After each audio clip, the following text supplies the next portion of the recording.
Hi friends. Chennai super Kings. ఈ పేరు వింటేనే గుండెలో ఒక రకమైనటువంటి ధైర్యం, ఎమోషన్స్, గర్వం అయితే కలుగుతుంది. 5 సార్లు, 5 సార్లు ఐపీఎల్‌లో నెగ్గినటువంటి ఈ టీము మన తల ధోని ఆధ్వర్యంలో ఎన్నో రికార్డులైతే బ్రేక్ చేసింది. ఓడిపోతాం అని అనుకున్న మ్యాచ్‌లను కూడా దాని యొక్క స్ట్రెంగ్త్, దాని యొక్క టీమ్ పవర్‌తో నెగ్గైతే చూపించింది. అయితే 2025లో సీఎస్‌కేకి ఏమైంది? ఎందుకు సీఎస్కే టీం ఇంత ఘోరంగా ఓడిపోతుంది? ఎందుకు ఈ టీం ఇంతలా కుంగిపోయింది? మళ్ళీ మన తల ధోని మీద ఏంటి కాంట్రవర్సీస్? టీంలో ఏంటి ఆ రూమర్స్?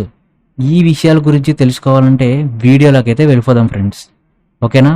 అయితే ఫస్ట్ సీఎస్కే యొక్క పరిస్థితి అయితే చూద్దాం. ఈ సీజన్‌లో 6 మ్యాచ్‌ల్లో సీఎస్కే 5 మ్యాచ్‌లైతే ఓడిపోయింది.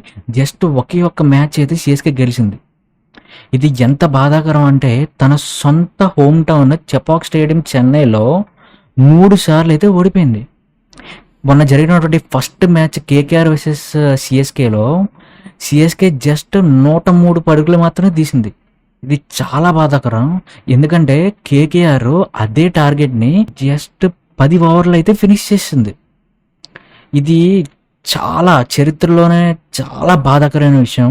ఎందుకంటే మన చెపాక్ స్టేడియంలో 103 అనేది సిఎస్కే చేసినటువంటి లీస్ట్ రన్ రేట్ అనమాట. లీస్ట్ రన్స్ అనమాట ఇది. ఇంత మించి తక్కువగా అసలు సిఎస్కే ఎప్పుడు పెర్ఫామ్ చేయలేదు, అది కూడా హోమ్ టౌన్లో. అయితే ఈ ప్లేలో కూడా మనం చూసుకుంటే 30 రన్లు శివం దుబే అండ్ విజయ్ శంకర్ అయితే చేశారు. మిగిలిన ప్లేయర్స్ అందరూ ఏమయ్యారు? అసలు పవర్ ప్లే అయితే లేనే లేదు. పవర్ ప్లేలో జస్ట్ పవర్ స్ట్రైక్లో అయితే జస్ట్ 30 రన్లు మాత్రమే శివన్ దూబే ఇచ్చాడు. అండ్ మిగిలిన ప్లేయర్స్ అయితే హ్యాపీగా బబ్బున్నారు. వాళ్ళు ఏం చేశారో నాకు తెలీదు. అండ్ పవర్ స్ట్రైక్ రేట్ అనేది మన చెన్నై సిఎస్కే టీంకి మొత్తం ఫస్ట్ ఐపీఎల్ స్టార్ట్ అయిన నుంచి ఇప్పటి వరకు అత్యంత లో పవర్ ప్లే స్ట్రైక్ ఎవరికైనా ఉందంటే అది సిఎస్కేకి, అది కూడా ఈ చెన్నైలో అనమాట. అయితే మన తల ధోని గురించి అయితే మాట్లాడుకుందాం. రుతురాజ్ గైక్వాడ్ ఇంజ్యూరీ ఉందని చెప్పేసి అది ఎంతవరకు నిజమో తెలీదు. అయితే అతనైతే మ్యాచ్ నుంచి అయితే తప్పించారో లేకపోతే తను వెళ్ళిపోయాడో ఏదో జరిగింది. అయితే ధోని మన కెప్టెన్గా అయితే రావడం జరిగింది. ఇది విన్న ప్రతి ఫ్యాన్స్ బాగా అయితే సంతోషపడ్డారు. అయితే మ్యాచ్లో ఏం జరిగింది? ఆ రోజు ధోని 9th బ్యాటింగ్కి వచ్చి ఒకే ఒక్క రన్ తీసి అవుట్ అయిపోయాడు. ఇది చాలా ట్రెండింగ్ టాపిక్ అయిపోయింది అనమాట. At the same time third umpire LBW జరిగినప్పుడు అక్కడ ఒక చిన్న స్పైక్ అయితే వచ్చింది. అయితే థర్డ్ ఎంపైర్ డెసిషన్ ఏం తీసుకున్నారంటే అది అవుట్ అని చెప్పేసి డిక్లేర్ చేస్తారు. అయితే ఆ స్పైక్ వచ్చినా కూడా ఎందుకు అవుట్ అనేది డిక్లేర్ చేశారు? ఇది సరైన కాల్ కాదు, ఖచ్చితంగా ఎంపైర్ లోపం అని మాజీ బ్యాటర్లు కూడా అనడం స్టార్ట్ చేశారనమాట.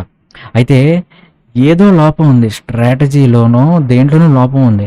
అంతటి సీనియర్ కెప్టెన్ ప్లేయర్ కూడా సరిగ్గా ఆడలేకపోయాడంటే ఏదో స్ట్రాటజీ లోపం అయితే ఉంది.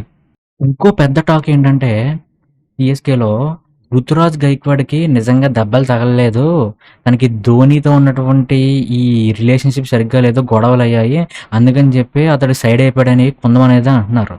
అయితే ఇది ఎంతవరకు నిజం ఎంతవరకు అబద్ధం ఎవరికీ తెలియదు. కానీ ఒకటైతే నిజం, ఏవో గొడవలు అయితే ఏవో ఇంటర్నల్ క్లాషెస్ అయితే జరుగుతున్నాయి. మన ధోని మ్యాచ్ సెలక్షన్లో ఇతన్ని సైడ్ చేశారని అయితే కొంతమంది అయితే అంటున్నారు.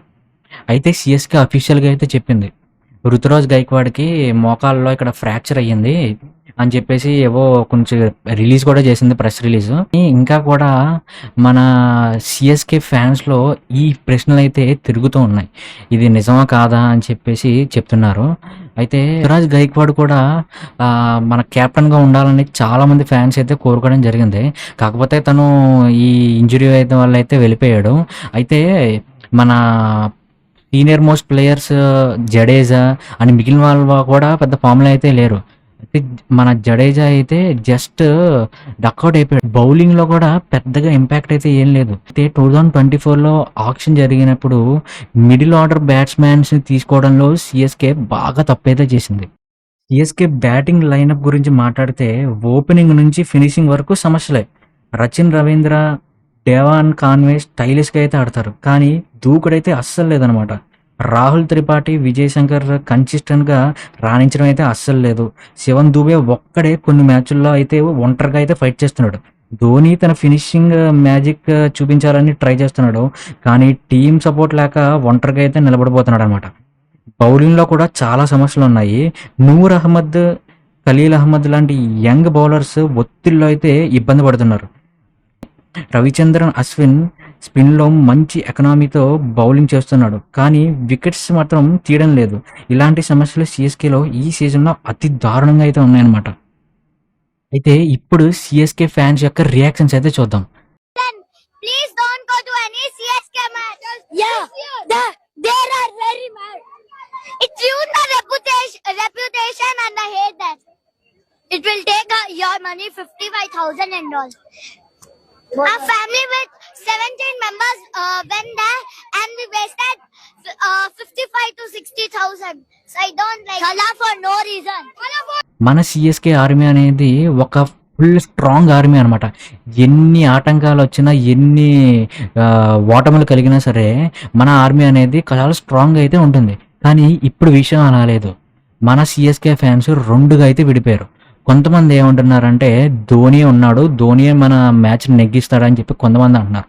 మిగిలిన పక్షంలో ఉన్నటువంటి ఫ్యాన్స్ ఏమంటున్నారంటే ఎప్పుడూ ధోని ఆడడం కాదు, యంగ్ ప్లేయర్స్కి కూడా ఆపర్చునిటీ ఇవ్వాలి, అప్పుడే బౌలింగ్లోను బ్యాటింగ్లోను స్ట్రాటజీస్ తెచ్చి టీం అయితే విన్ అవుతుందని కొంతమంది అయితే అంటున్నారు. సిఎస్కేకి ముందు 8 మ్యాచ్లు అయితే ఉన్నాయి. 3 మ్యాచ్లేమో ఇక్కడ మన హోమ్ టౌన్ చెన్నైలో, అండ్ మిగిలిన 5 మ్యాచ్లేమో బయట ఎక్కడ ఉన్నాయి. అయితే ఈ 8 మ్యాచ్ల్లో కనీసం చెన్నై 7 మ్యాచ్లు అయితే గెలవాలి. అది చాలా కష్టం. కాకపోతే మరీ కష్టం అయితే కాదు. ఎందుకంటే 2024లో ఆర్సీబీ కూడా సేమ్ సిచ్యువేషన్ అయితే ఫేస్ అయింది. కానీ వాళ్ళు ఎంతో పట్టుదలతో స్ట్రాటజీస్తో ప్లేఆఫ్స్కి అయితే క్వాలిఫై అయ్యారు. మరి సిఎస్కే కూడా క్వాలిఫై అవ్వాలంటే కనీసం 7 మ్యాచ్లు కొంచెం తెలివిగా బాగా ఆడితే మ్యాచ్కి అయితే ప్లేఆఫ్స్కి అయితే వెళ్తారు. అది ధోని కూడా గతంలో చాలాసార్లు ఇలాంటి సిచ్యువేషన్, ఇలాంటి కష్టాల నుంచి బయటైతే పడ్డాడు. ఈసారి కూడా అదే మ్యాజిక్ చేస్తే సిఎస్కే అయితే నెగ్గేస్తుంది. లేక సిఎస్కే కొత్త రూట్ అయితే తీసుకుంటుంది అనమాట. ధోని తన బ్యాటింగ్లో ఫినిషర్గా అయితే రాణిస్తాడు, లేక కెప్టెన్గా టీంని అయితే ట్రాక్లోకి అయితే తెస్తాడు. ఫ్రెండ్స్, సిఎస్కే ఈ క్రైసిస్లో ఎలా ఓవర్టేక్ చేస్తుందనేది మీరు అనుకుంటున్నారు? ధోని మళ్ళీ గెలిపిస్తాడని నమ్ముతున్నారా, లేక టీంలో కొత్త మార్పులు కావాలని కోరుకుంటున్నారా? కామెంట్లో అయితే మీ ఫీలింగ్స్ అయితే షేర్ చేయండి. ఈ వీడియో నచ్చితే లైక్ చేయండి, మీ ఫ్రెండ్స్తో షేర్ చేయండి, సబ్స్క్రైబ్ అయితే చేయండి, బెల్ ఐకాన్ అయితే నొక్కండి. జై సిఎస్కే, జై ఐపీఎల్.